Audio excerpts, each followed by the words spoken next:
is Sybil's class, yeah? Yeah, okay, cool.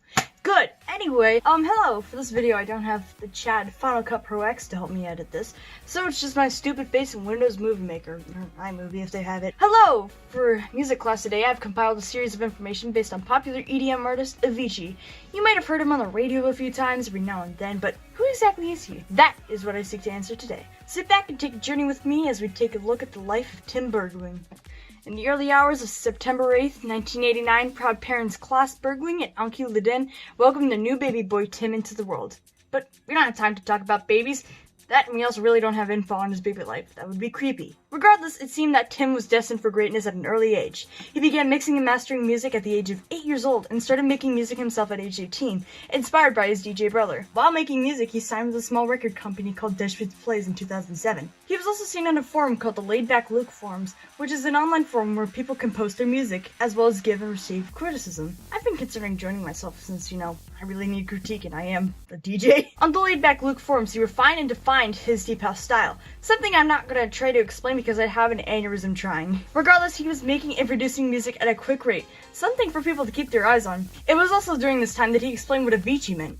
AVICII in Buddhist culture means the lowest level of hell, in which those who have sinned would be reborn again. In 2010, he released his hit single Seek Bromance, which reached the top 20 in multiple European countries, and even the States. It was also in 2010 that Tim signed with EMI Music Publishing. I keep messing up.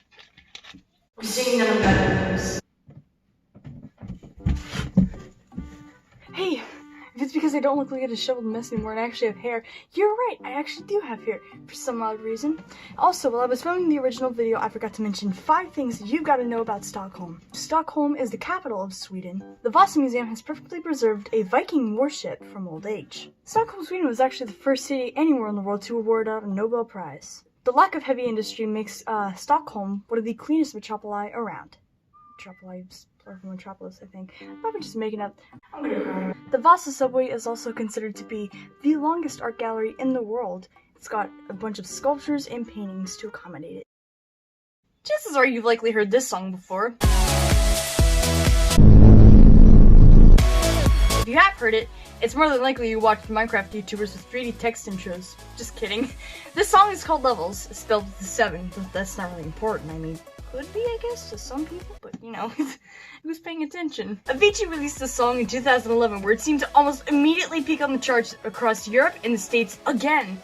In 2012, he collaborated with fellow artist David Guetta for his song Sunshine, which was then nominated for a Grammy. Additionally, during the same year, his song Faded to Darkness was sampled by Leona Lewis for her own song Collide. Tim was never credited for his work and thusly tried to block her release, which turned into a lawsuit. Yeah, this history is pretty crazy. This has settled out of court, however, and it was decided that Leona and AVICII would work together on the song. At another one of his concerts, he premiered 2 of his songs, one of them featuring Madonna and the other one Lenny Kravitz. Jesus, 2012 was a busy year for him. After reaching 2 million followers on Facebook, he released a song called 2 Million, dedicated to his fans to show his love and support of his fans. I just think that's really sweet. He also made the song a free download on his SoundCloud. He's also mashed up his own song, Let It Go. Not the Frozen song, to the acapella of his unreleased song, Addicted to You, using the vocals from it, to form a brand new song called Addicted to You.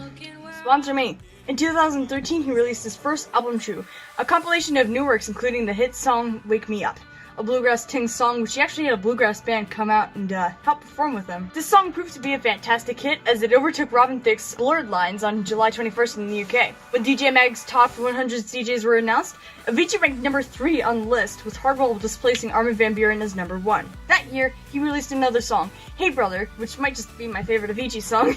And on November 24th, he won the award for Favorite Music Artist for MTV. In 2014, AVICII announced a collaboration with Madonna, although the extent of the collaboration is unknown. He announced that he would be releasing a remixed version of his album True. While it was supposed to be promoted at the Ultra Music Festival, he couldn't due to being hospitalized during this time. Fear not though, for AVICII soon re-entered the music scene, and on May 19th, 2014, he released a collaborated song between himself and Coldplay for A Sky Full of Stars. Okay, so AVICII made a lot of collaborative songs on his upcoming album, Stories. As explained to him, it's going to be a lot more song-oriented. He collaborated with Coldplay once more for his song Heaven, although the vocals weren't finalized until much later, and I'll explain that in a bit. He announced on his Levels podcast that he would be playing some of his unreleased music at his upcoming concert. On Tiesto's podcast, Tiesto's Club Life, he premiered his upcoming song I'll Be Gone on May 25th, just 3 days before my birthday. He also premiered old songs on the Levels podcast he had made back in his younger days, entitled Tracks of My Tears, Sorry Mr. Atari, and Time to Get Ill. On episode 37, he previewed his song Can't Catch Me, a collaboration with the Zac Brown Band.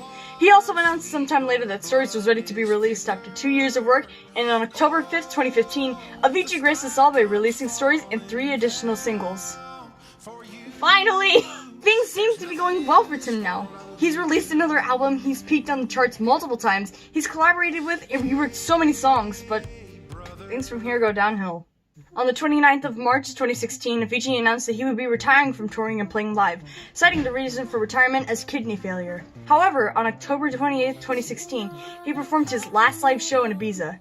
Before then, he released a remix of his song Feeling Good to his YouTube channel, which was quickly privated for reasons unknown. Birds. No, you can't be talking. The next year, in June 2017, Rita Ora debuted a 7-year acoustic version of Rolling Together at a private event at Annabelle's in London. On AVICII's Instagram, he also debuted 1-minute snippets of unreleased songs, captioning the post with, "I'm really excited to be back with music once again. It has been a long time since I released anything and a long time since I was this excited over new music." My birds are still talking. My god. Shh. The upcoming EP was to be a mix of old and new releases, which fans were highly anticipating. Also in 2017, debuted a cinematic biography simply entitled Tim. It looked like things were getting better. On April 18th, 2018, the world had to say goodbye to one of the most prominent EDM producers of our time. AVICII had committed suicide in a hotel in Oman. When the news broke, many didn't want to believe that he was really gone. Me especially. I'd wanted to work with him when I had gotten older, and now I can't. Fans of AVICII were devastated when they heard of Tim's passing, and AVICII's website was updated for fans to share their memories and condolences. His parents also gave an official statement which reads as follows. Our beloved Tim was a seeker, a fragile autistic soul searching for answers to existential questions. An overachieving perfectionist who traveled and worked hard at a pace that led to extreme stress. When he stopped touring, he wanted to find a balance in life, to be able to be happy and to do what he loved most. Music. He really struggled with thoughts about meaning, life, happiness. He could not go on any longer. He wanted to find peace. Tim was not made for the business machine he found himself in. He was a sensitive guy who loved his fans but shunned the spotlight. Tim, you will forever be loved and sadly missed. The person you were and your music will keep your memory alive. We love you.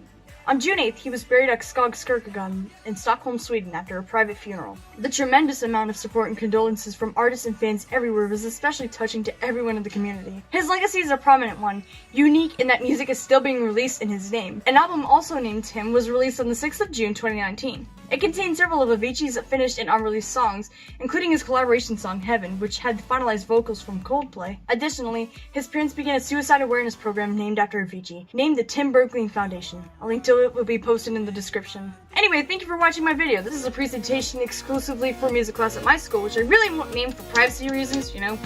The research links I use will be cited in the description as well. Until then, I will see you all next time. Bye-bye.